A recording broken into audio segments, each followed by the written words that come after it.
that is a recipe for disaster. So build up your credit score, build up your savings, and then think about buying a home. Okay. So the next question that people are asking this week, home buyers and home sellers are asking this week, is what are the steps to buying a home? Okay, so I'm just going to read through this and I'll put my little 2 cents in as I go because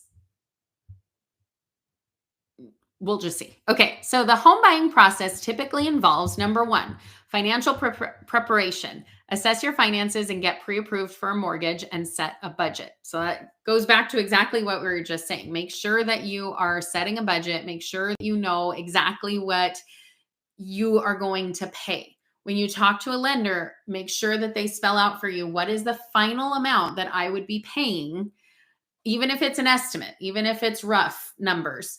You have to figure out what is the final amount that I'll be paying, and does this fit into my personal budget?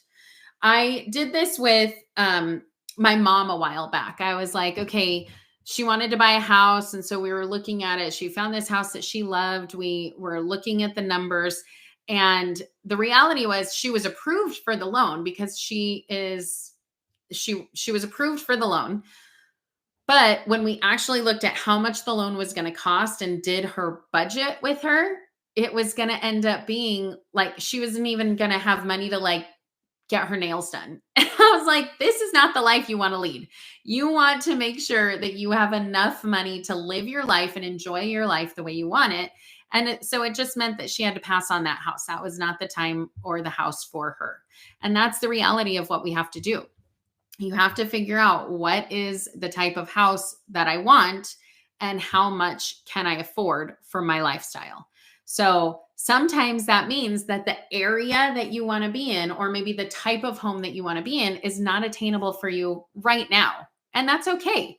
All that means is you need to pivot and say, okay, I can't afford a single family home. Let's get a townhouse. Let's get a condo.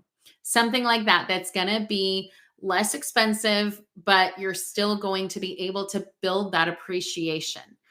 Remember, especially in the more expensive areas, it really is a stair-step approach. You can't look at it and say, well, I want to live in the area that I grew up in, and the average single family home there is now $1.5 million.